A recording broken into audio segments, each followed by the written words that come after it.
سلام برای همه شما عزیزان، امیدواریم همه شما خوب هستید. ما امروز درس 12 را میخوانیم. درس های امروز ما درس های از نهج البلاغه می باشد. یعنی نهج البلاغه کی حکایت ہیں. نهج البلاغه سے کچھ قصے، کچھ سیکھیں، کچھ دروس، کچھ اسباق جو نهج البلاغه سے ہیں.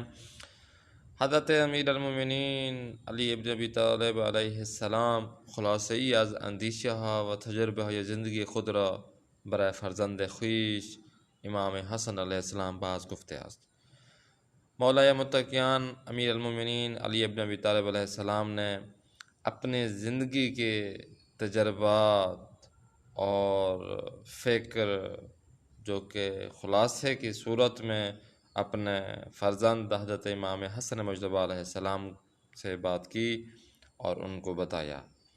و با این سخنان او را به بهترین راه زندگی رهنمون کرده است. اور انہی الفاظ سے مولا متقی امیر المومنین علی ابن ابی طالب علیہ السلام نے اپنے بیٹے کو بہترین زندگی گزارنے کے لیے ان کی رہنمائی فرمائی. چند جمله از آن سفارش های سودمند و گرانبها را برای شما برگزیده ایم. اب یہ جو ہماری زندگی کے لیے کچھ بہترین اور فائدہ مند نصیحتیں اور چیزیں ہمارے لیے بیان کی گئی ہیں جو بہت ہی قیمتی ہیں، تا شما نیز بہترین راہ زندگی را بشناسی تاکہ آپ لوگ اپنی زندگی کے لیے بہترین راستہ کو تلاش کر سکیں. و با عمل به آن سفارش ها سعادت مند گردید، اور جس پر آپ عمل کر کے اپنی زندگی کو بہترین بنائیں اور سعادت مند بھی ہو جائیں، اس دنیا میں بھی اور اس دنیا میں بھی. فرماتے ہیں کہ اے حسن، راد مردان در مقابل ظلم و ستم خاموش نہ نشینند. کہ اے میرے بیٹے حسن، ظلم کے مقابلے میں، ظلم و ستم کے مقابلے میں کبھی خاموش سے نہ بیٹھنا. با ستم گران با داست و زبان مخالفت می کنند. کہ ظالموں کے سامنے کبھی نہ جھکنا، نہ ان کے سامنے بیٹھ جانا، بلکہ ان ظالمین کے ساتھ اپنے ہاتھ کے ساتھ اور اپنے زبان کے ساتھ یعنی کلام کے ذریعے ان کی مخالفت کرتے رہنا. تو ہم ناگزیری کی از شیوه بزرگان دین مطابق کنی و از منکرات با کمال شہامت و دلیل انتقاد کنی. کہ یہی طریقہ ہے کہ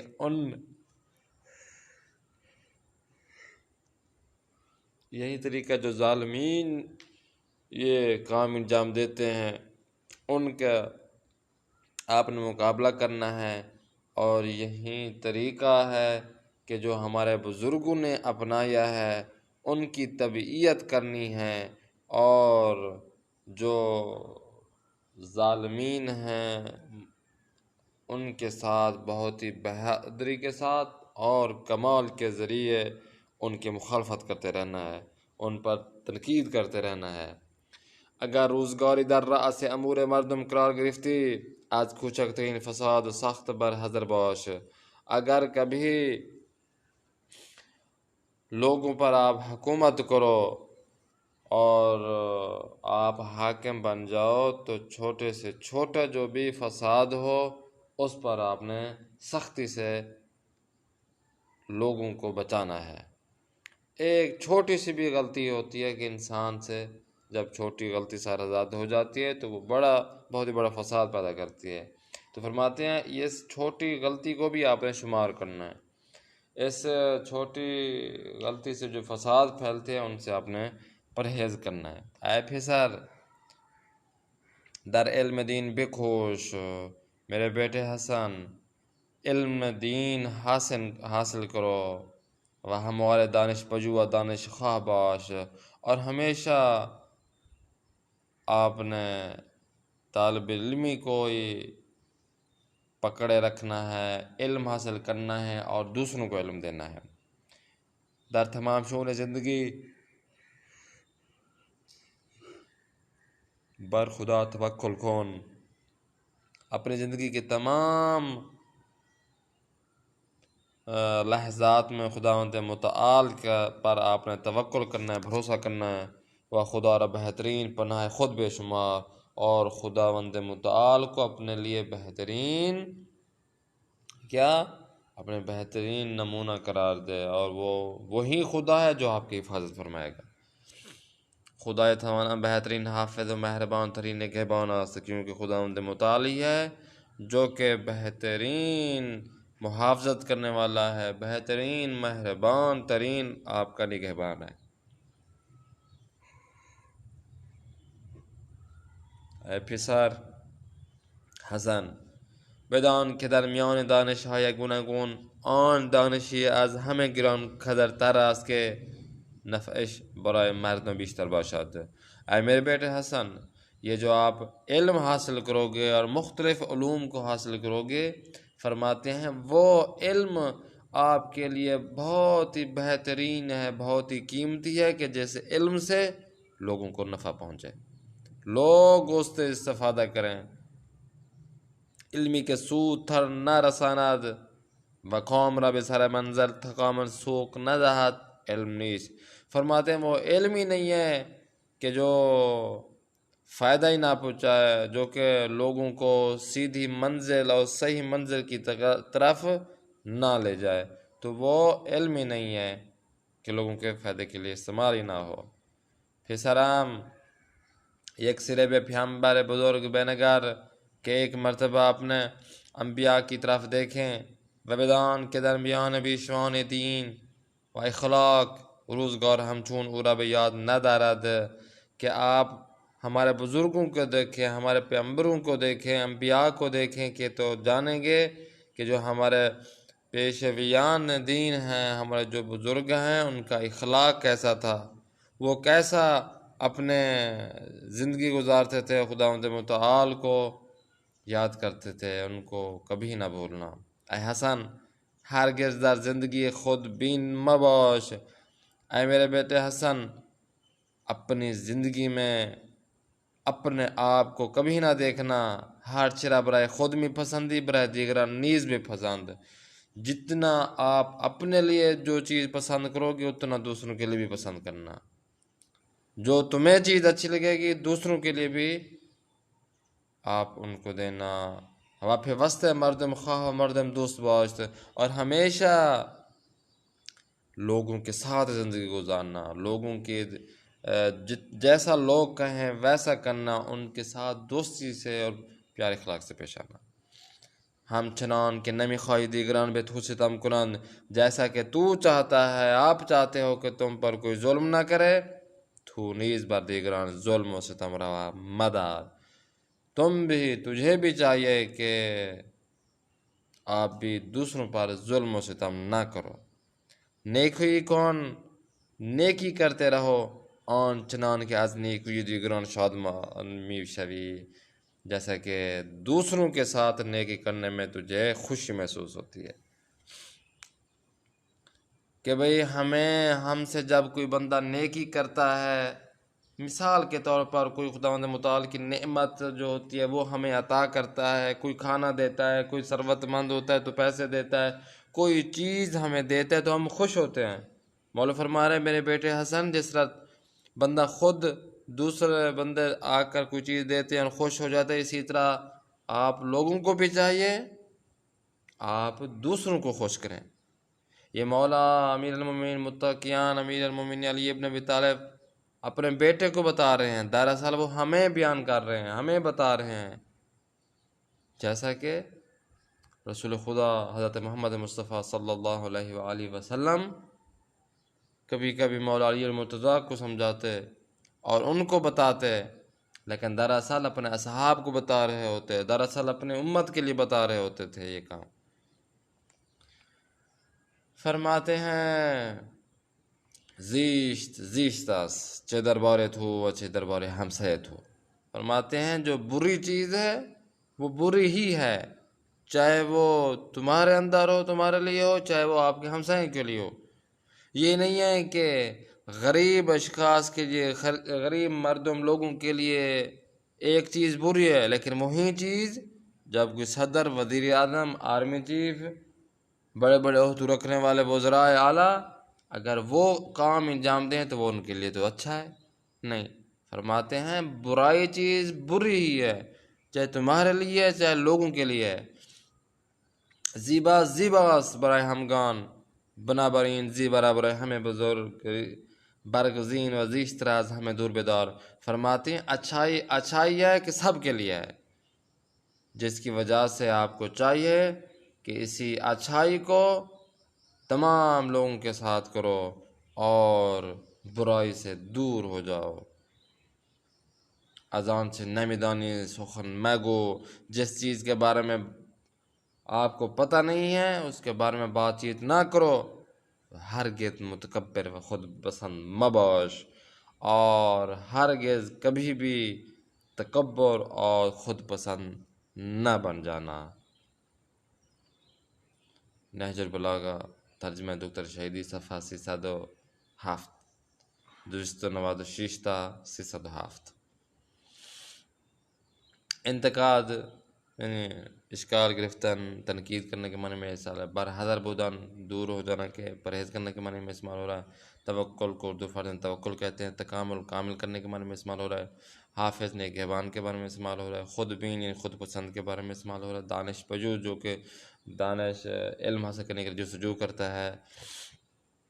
جس طرح آپ کو مقدمہ پر ہم نے 2 میں بتایا تھا، دانش پجو میں کیا فرق ہے، یا دانش اموز میں کیا فرق ہے. دانش اموز اسے کہتے ہیں جو کہ KG1 KG2 سے لے کر میٹرک کے لیول تک اسکول میں پڑھ رہا ہو، دانش اموز کہتے ہیں. اور دانش پجو اور دانشجو ان کو کہتے ہیں جو افراد میٹرکس کے اوپر لیول تک MA BA BEd اور ڈگریاں حاصل کر رہے ہوں، یونیورسٹی اور کالجز میں پڑھ رہے ہیں، انہیں کہتے ہیں دانش جو یا دانش پجو. در رأس امور مردم قرار گرفتن یعنی اگر آپ کو حکومت مل جائے، حکومت اور مسئولیت مل جائے. راد مردان یعنی بہت ہی دلیری کے ساتھ، بہت ہی آزادی کے ساتھ عمل کام انجام دینا ہے. رہنمود کرنا، رہنمائی کرنے کے معنی استعمال ہے. سخت کو اردو فارسی میں سخت بولتے ہیں. اور یہاں پر جو معنی دے رہی ہے وہ بسیار یعنی بہت زیادہ، مکمل. سر منزل، مقصد کے بارے میں بات کی جا رہی ہے. سوک دادن یعنی ہدایت کرنے کے معنی میں استعمال ہو رہا ہے. شؤون یعنی کام کاج. گراں قدر بہت ہی قیمتی. مطابعت و اطاعت کے بارے میں استعمال ہو رہا ہے. متکبر، مغرور. منکرات یعنی منکر کی جمع ہے. نفع، فائدہ کے معنی میں استعمال ہو رہا ہے. نقطہ، ان نقطے میں دیکھیں کہ کلمہ شون جمع کلمہ شان بے معنی کار، امر، ارزش، مقام وغیرہ است. جو یہاں پر شؤون استعمال ہوا ہے وہ اس کی جو مفرد ہے وہ شان ہے، یعنی اس کا معنی کام کاج، کسی کو کام کے بارے میں بتانا، بہت ہی قیمتی. اور مقام یعنی عہدہ کے معنی میں استعمال ہو رہا ہے. اما ہمان طور کے می بنید این کلمه با مفرد خود فرق زیادی دارد و به شیوه فارسی و حتی جمع سالم عربی نیامده است. به این گونه کلمه حد جمع مکسر میگویند. جمع مکسر شکست جمعی است که شکل و بنای مفرد در آن شکسته شده و به شیوه سالم معمولی جمع بسته نمیشود. دیکھیں کہتے ہیں کہ اب شعون شان سے نکل گیا ہے، لیکن شان کا جب ہم ترجمہ کرتے ہیں تو وہ الگ ہی ہوتا ہے. جو اصلی جملوں کا جو جمع کا اگر معنی بنتا ہے، اگر اسے مفرد کی جائے تو مفرد کا مختلف معنی بن جاتے ہیں، وہی نہیں بنتا جو جمع کا بنتا ہے. تو کہتے ہیں اس کو کہتے ہیں کہ جمع مکسر یعنی ٹوٹا ہوا، کہ یہ جو جمع ہے ٹوٹا ہوا ہے، مختلف معنی سے ایک جمع بنا ہے. این گونه جمع مخصوصاً کلمه عربی هستند ولی گاهی کلمه غیر عربی فارسی یا غیر فارسی نیز جمع شکست میں آیند. کہتے ہیں یہ تو عربی کا جمع مکسر ہے، لیکن بعض اوقات ہم فارسی میں یا اس کے دوسری زبانوں میں بھی ہم استعمال کر لیتے ہیں، جیسا کہ در اویش، دہاکین، بساتین، اساتید، قوانین، دناتیر، دنانیر. تو یہ جو ہے نا جمع مکسر ہیں. اچھا، یہ تو جمع مکسر عربی کے تھے. جو کہ زبان فارسی میں استفادہ زیادہ ہوتے ہیں. کچھ اور جو جب مقصد ہیں ان کے ہم آپ کو فارسی میں بتاتے ہیں کہ جو مقصد کون کون سے ہیں. احکام، افکار، علوم، فنون، فضلہ، شعرا، کتب وغیرہ، قضاوت تک آخر میں دیکھیں یہ سارے جمع مقصر ہیں. و امروز بیشتر میزانیم چند نقطے پیرامون نہج البلاغہ. نہج البلاغہ کے بارے میں کچھ نکات. ابوالحسن محمد بن حسن شریف رضی مشہور به سید رضی یکی از دانشمندان و شاعران بزرگ اسلام در قرن چهارم ہجری است کہ ابوالحسن محمد بن حسن شریف رضی جو کہ سید رضی کے نام سے بہت مشہور ہیں، وہ دین اسلام کے بہت بڑے دانشمند اور شاعر ہیں، اور یہ شاعر اور بزرگ ہمارے چہارم قرن ہجری میں موجود تھے. جد پنجم وہ حضرت امام موسیٰ بن جعفر است کہ ان کے جد 5ویں نمبر پر جو جد ہیں، لڑی 5ویں لڑی سے جو جد ہیں وہ کہ امام موسیٰ کاظم علیہ السلام ہیں. ایشان برائے نشر معارف اہل بیت عصمت و طہارت رنجہا و زحمت فراوانی را بجان خرید. اہل بیت عصمت و طہارت علیہ السلام کے فضائل و مصائب کو منتشر کرنے کے لیے، نشر کرنے کے لیے اس بزرگ نے بہت ہی رنج، زحمتیں، مصیبتیں، مشکلات بہت زیادہ ان پر آئیں، جس کی وجہ سے وہ آثار متعدرات خود بے یادگار گزاشت کے ایک ازانہ کتاب شریف نہج البلاغہ میں باشد. اور اس بزرگ عالم دین نے بہت ساری کتابیں لکھی، بہت سارا اثر چھوڑا، جن میں سے ایک کتاب جو ہے وہ یہی نہج البلاغہ ہے. سید رضی در حدود 20 سال زحمت کشید تا مطالب نہج البلاغہ را از کتاب و نوشتہ گوناگون جمع نمود. سید رضی نے تقریباً 20 سال مشکلات سے گزارا تاکہ اس نہج البلاغہ کے مطلب اور اس میں جو خطبات ہیں، باتیں ہیں، حکایات ہیں، ان کو مختلف کتابوں سے جمع کرے اور یہ نہج البلاغہ کی کتاب کو بنائے. و سر انجام در ماہ رجب سال 400 ہجری قمری یعنی 350 سال پاس سال شہادت حضرت امیر المومنین علیہ السلام ماہ تکمیل کرد، اور بالآخر 1400 ہجری قمری سال یعنی رجب کے مہینے میں یعنی 350 سال امیر المومنین حضرت علی بن ابی طالب علیہ السلام کی شہادت سے بعد مولا کے یہ نہج البلاغہ جیسی کتاب اس کو مکمل کیا. قبل از تدوین نہج البلاغہ 22 کتاب دربارے کلمات، نامہ ها و خطبہ علی علیہ السلام نوشته شده بود کہ اس کتاب نہج البلاغہ کو مکمل کرنے اور ایک کتاب میں جمع آوری کرنے سے پہلے تقریباً 22 کتابیں تھیں، جو کہ مولا علی المرتضیٰ کے خطبات تھے، نامے تھے، کلمات تھے، یعنی خط تھے جو ان پہ لکھا ہوا تھا. اولین آنہا کتاب بود بے نام خطبہ علی علیہ السلام روی ممبر. ایک کتاب تھی، پہلی کتاب جس میں تھا کہ مولا علیہ السلام کا ممبر پر خطبہ دینا. آج زید بن وہب نے ان کو لکھا تھا جو کہ صحابی پیغمبر تھے. اور آخری کتاب کون سی تھی؟ اور آخری کتاب قبل از نہج البلاغہ کتاب ابو عثمان جاہد بود بنام صد سخن از امیر المومنین علی بن ابی طالب. اور نہج البلاغہ کی کتاب تدوین ہونے، مرتب ہونے سے آخری سے پہلے ایک کتاب تھی ابو عثمان جاہز کے نام سے، جو کہ تقریباً 100 مولا علی علیہ السلام سے 100 اچھی باتیں. کتاب شریف نہج البلاغہ شامل 238 خطبے، 79 نامے و 480 کلمہ کسار و کوتاه حضرت امیر المومنین باشد. اس نہج البلاغہ میں 238 خطبے ہیں، 79 نامے ہیں اور 480 مختصر کلمات ہیں جو کہ مولا امیر المومنین علیہ السلام کے زبانی ہیں. خطبہ نہج البلاغہ دربار توحید و خدا شناسی، رسالت و معرفی مقام حضرت رسول اعظم اسلام، مسائل و مباحث اسلامی و قرآنی، مسائل سیاسی و اجتماعی جہان اسلام، دعوت مسلمانہ بے شرکت در جہاد و استقبال شہادت در راہ خداوند است.